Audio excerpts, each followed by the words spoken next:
Introdução à Neurociência, da especulação filosófica ao método científico, Lucena Godoy.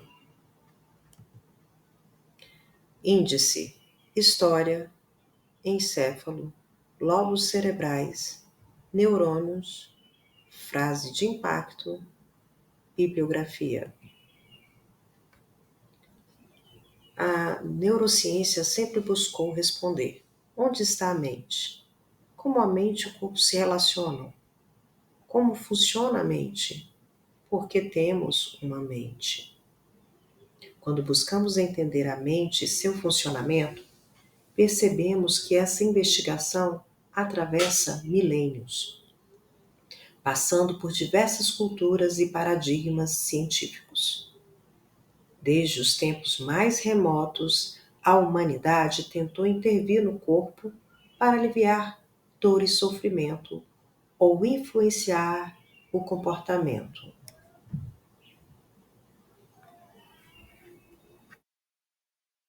Eles fizeram isso tentando entender como acontecia esse mistério, em uma forma de introspecção, origem da ideia da mente, responsável pelo pensamento, memória, emoção.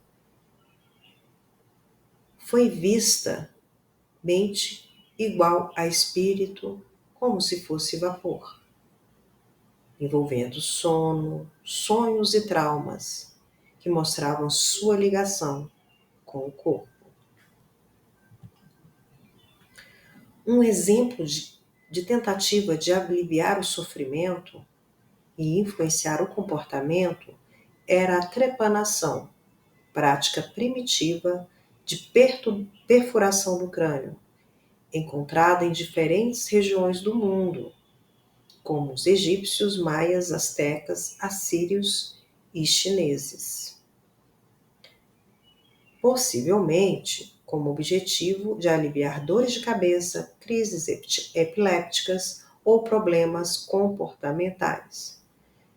Essa prática mostra que, mesmo sem conhecimento anatômico preciso, já existia a percepção de que o cérebro tinha uma relação com o comportamento e a mente. Poderia ser visto como rituais mágicos, cura de espíritos presos no crânio, e tiveram achados arqueológicos onde existiam crânios com cicatrização e pacientes que provavelmente sobreviveram por comportar mais de uma cicatrização ou local onde foi retirado partes dos ossos do crânio.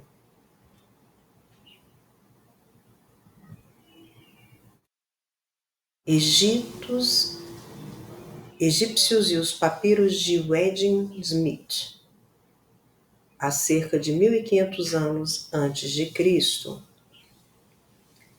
eram escritos médicos, mais de 48 casos que descreviam problemas de saúde, problemas considerados psíquicos e tentativas de intervenção. As descrições falavam sobre lesões cranianas, alterações cognitivas.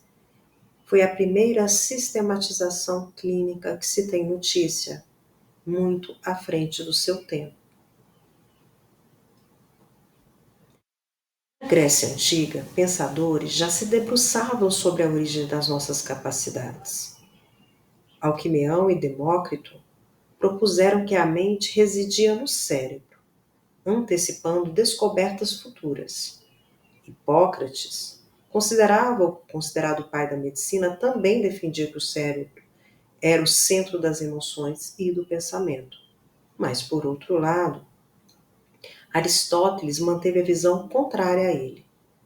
A mente estava localizada, segundo ele, no coração, ideia que influenciou a cultura ocidental por séculos.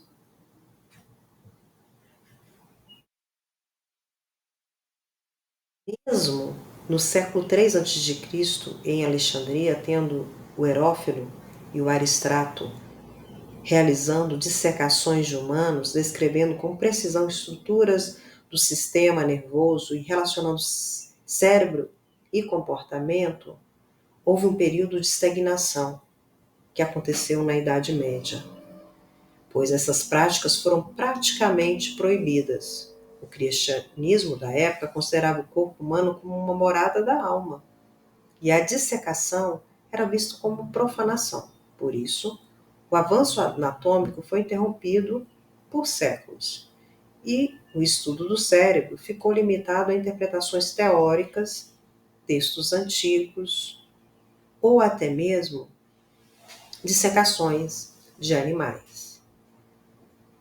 Neste período, por exemplo, Galeno reafirmou que o cérebro era a mente do corpo, e ele elaborou a famosa teoria dos espíritos animais, que dominou o pensamento medieval médico. Segundo essa teoria, os ventrículos do cérebro armazenavam diferentes tipos de espíritos animais, distribuídos de acordo com suas funções específicas. Ele fazia dissecação de animais, né?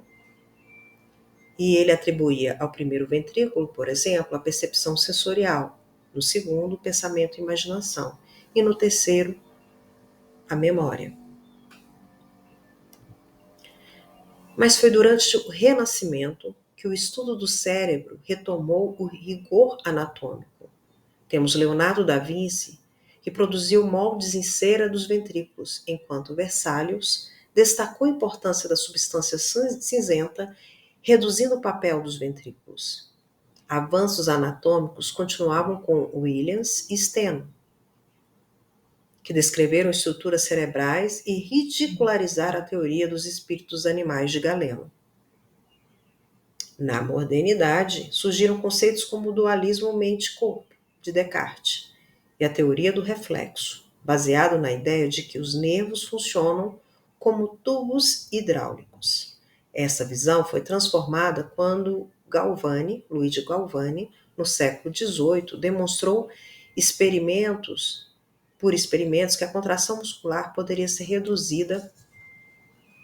conduzida pela eletricidade aplicada diretamente nos nervos, mostrando que os nervos conduzem impulsos elétricos e descartando a via hidráulica. Esses experimentos foram feitos em rãs.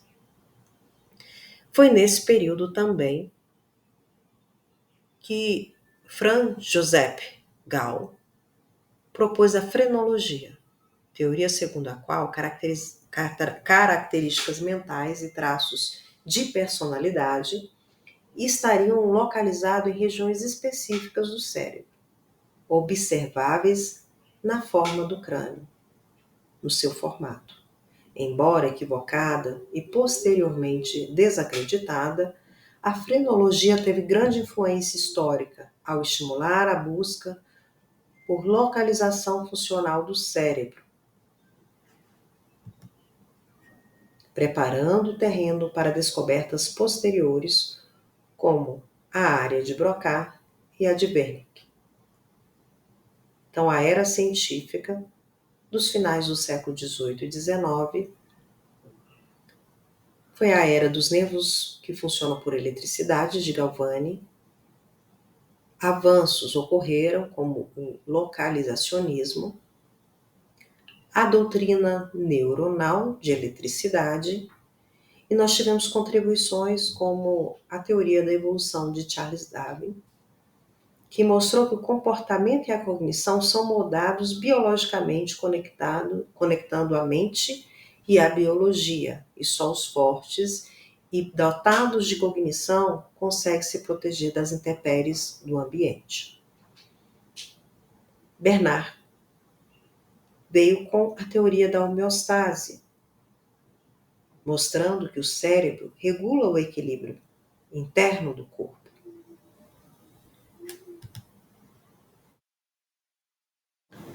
No século XIX e XX foi a época das conquistas, quando Paul Broca, descobriu que lesões em áreas específicas do lobo frontal esquerdo prejudicam a fala. Carl Wernicke, identificou que danos em região do lobo temporal esquerdo prejudicam a compreensão da linguagem. Nós temos Charles Sherrington, introduziu o conceito de sinapse, explicando a comunicação entre os neurônios e o controle dos reflexos, lembrando que sinapse é a área entre um neurônio e o outro, e não o seu processo. Tivemos Lowen. Lowen comprovou a existência de neurotransmissores químicos, mostrando comunicação química entre os neurônios. Os neurotransmissores dopamina, serotonina e demais, GABA. E teve aplicações clínicas, como as de Pavlov, que demonstrou os reflexos condicionados, mostrando que comportamentos podem ser aprendidos por associação, onde um estímulo neutro pode ser associado a uma reação autonômica, a um comportamento involuntário de sensações de fome, sede.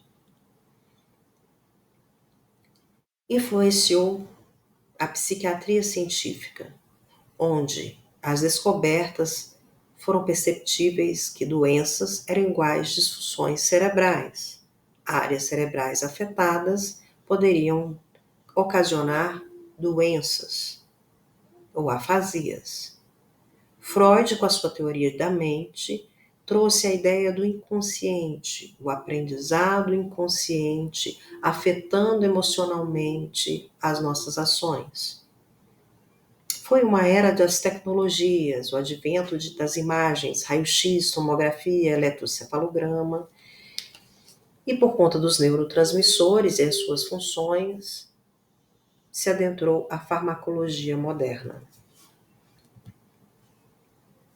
Avanços tecnológicos de toda a ordem, dissecação anatômica, experimentos elétricos, microscópio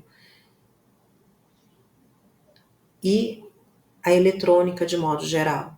E muitos aparelhos de neuroimagem ajudaram a entender o funcionamento do cérebro. Portanto, uma visão geral. Na antiguidade ocorreu especulação filosófica, na Idade Média, uma estagnação. No Renascimento, anatomia e observação. Nos séculos XVIII e XIX, eletricidade, evolução, descoberta dos neurônios. No século XX e XXI, os adventos como neuroimagem tornaram o conhecimento mais disciplinar, interdisciplinar.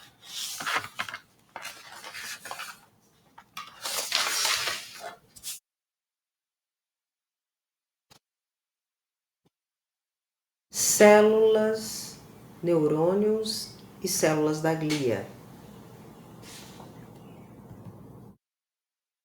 O tecido nervoso é composto por dois tipos de células, os neurônios e as células da glia, onde os neurônios são as células nervosas responsáveis pela recepção, transmissão e processamento de estímulos.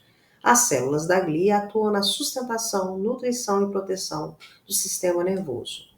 O estudo do tecido nervoso ele é fundamental para entender como o nosso organismo responde a estímulos e realiza funções complexas, desde movimentos voluntários até sensoriais. Quais são as estruturas dos neurônios? O corpo celular assoma a região mais volumosa que contém o núcleo. Nós temos os dendritos, que são prolongamentos que recebem estímulos de outros neurônios ou de receptores sensoriais. O axônio são esses prolongamentos que conduzem um impulso nervoso, podendo atingir grandes extensões. Exemplo, neurônios dos membros inferiores podem medir até 1 metro. Revestimento do axônio Ele é revestido pela bainha de mielina intermitente, garantindo maior velocidade de condução. Os espaços entre uma mielina e outra são os nódulos de Javier, essenciais para a condução saltatória, permitindo que o impulso salte de um nódulo a outro, aumentando a velocidade. Qual é a curiosidade? A velocidade do impulso é diretamente influenciada pela presença da bainha de mielina e pelos nódulos de Javier.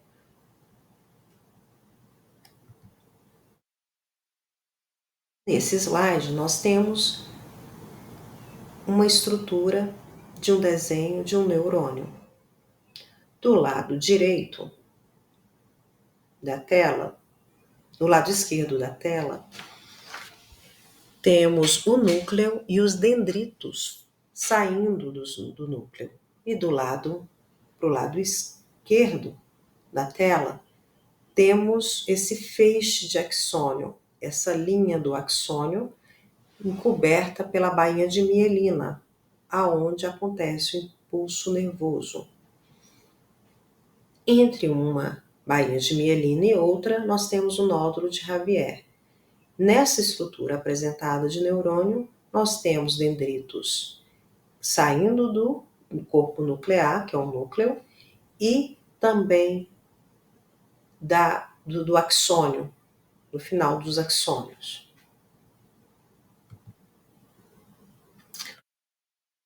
Os neurônios podem ser classificados por sua morfologia ou por sua função. Morfologicamente, podem ser multipolares, diversos dendritos mais um axônio, maioria dos neurônios do corpo. Bipolares, um dendrito mais um axônio, encontrados na retina, do aparelho ocular, aparelho vestibular também, na mucosa olfativa. Pseudo-unipolares, um prolongamento que se divide em dois, um para a periferia e outro para o sistema nervoso central, típico de nervos sensitivos periféricos. Por função, eles podem ser motores, eferentes, conduzir estímulos do sistema nervoso central para músculos e glândulas, ou sensitivos, chamados de aferentes, captam informações do ambiente ou do corpo e levam até o sistema nervoso central. Existem interneurônios que conectam neurônios entre si, formando circuitos complexos fundamentais para as funções superiores. Substância cinzenta e substância branca. A substância cinzenta são os corpos celulares dos neurônios, mais superficial quando eu vou pensar no encéfalo. No cérebro, elas são chamadas de córtex, localizados na periferia. Na medula espinhal, ela forma um H medular, localizados no centro da medula. A substância branca, formada principalmente por axônios mielinizados, dando essa cor esbranquiçada às regiões que conduzem impulsos. Novamente, as células da glia, elas podem ser divididas de acordo com as suas funções. Astrócitos sustentam e nutrem os neurônios. Oligodendrócitos formam bainhas de mielina no sistema nervoso central. As células de Schwann formam bainhas de mielina no sistema nervoso periférico. Microglias, células fagocitárias, atuam na inflamação e recuperação dos neurônios. Vamos entender o encéfalo. O encéfalo é dividido em 3 grandes grupos: o cérebro, o tronco encefálico e o cerebelo. O cérebro tem a sua subdivisão. Ele se subdivide em telecéfalo e diencéfalo.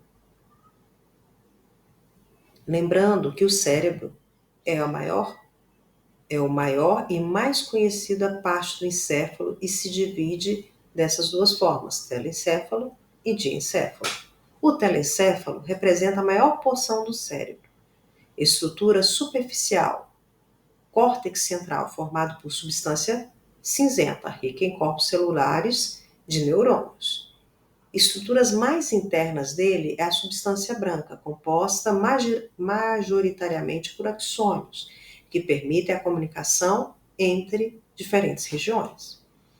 O nosso telencéfalo é dividido em dois hemisférios, o hemisfério direito e o hemisfério esquerdo, separados pela fissura longitudinal, mas conectados pelo corpo caloso. Cada hemisfério contém cinco lobos. Um frontal, planejamento, voluntário, decisões. O parietal, percepção sensorial, integração de informações. O 3, temporal, audição, memória, linguagem. Occipital, visão. Ínsula, percepção de dor, consciência corporal, gosto e funções anatômicas.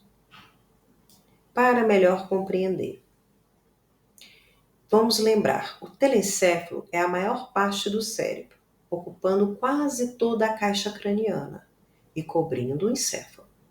Ele é dividido nesses dois hemisférios, direito e esquerdo, conectados pelo corpo caloso. A substância do telencéfalo ela é enrugada, cheia de giros que são elevações e sulcos que são reentrâncias.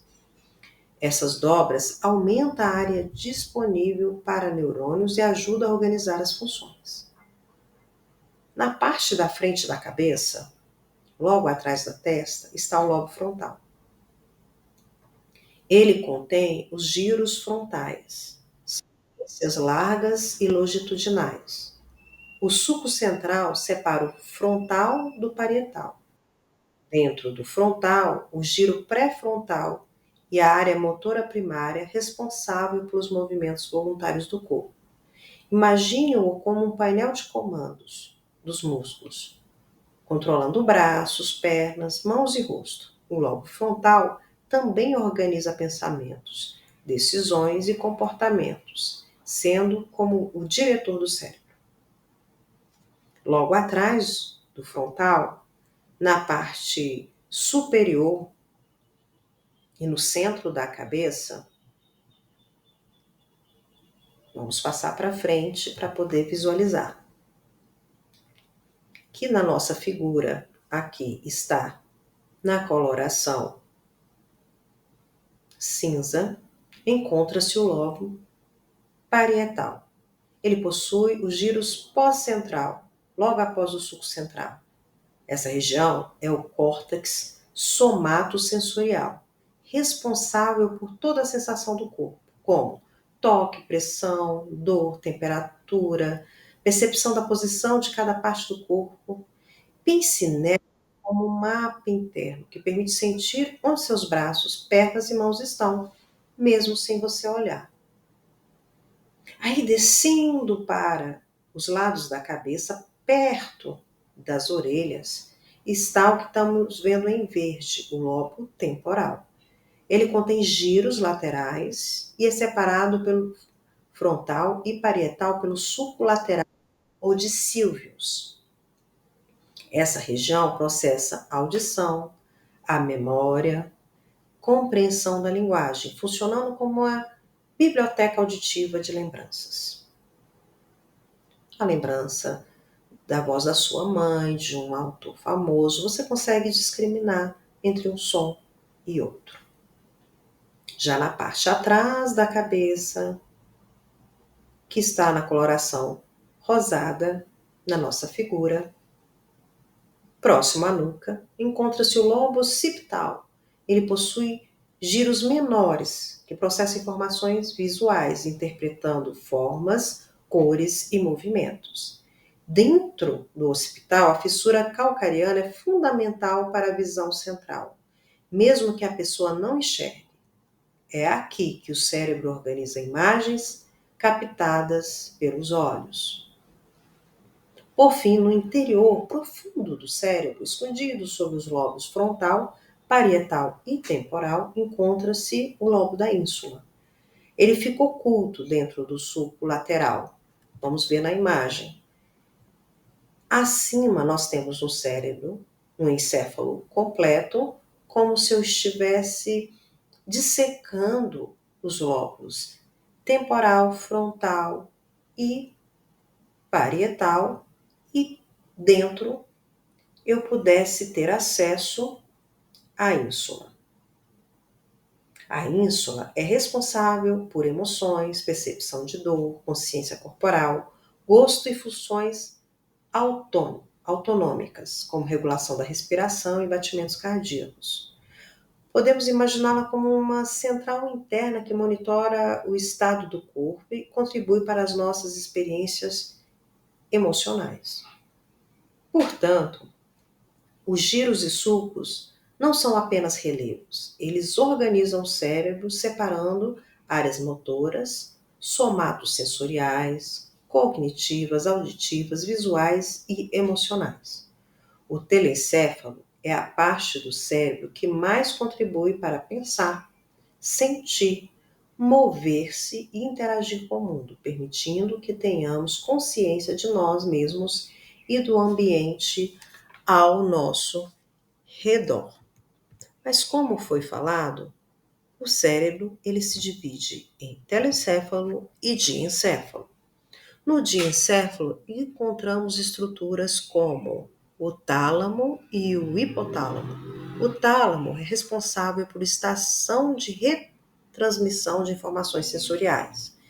O hipotálamo de regulações de funções vitais, como temperatura, fome, sede e equilíbrio hormonal. Voltando na nossa imagem, embaixo de todo o telencéfalo, nós temos o cerebelo, na parte posterior da cabeça, perto da nuca, que está abaixo do lobo occipital. E temos, próximo a ele, na parte à frente do cerebelo, o tronco encefálico, que já foi dito, que ainda vai ser falado, aliás. O tronco encefálico ele é dividido em 3 partes: o mesencéfalo, parte superior, controle de movimentos e reflexo. A ponte, parte intermediária, abaixo do mesencéfalo, importante na comunicação entre o cerebelo e o cérebro.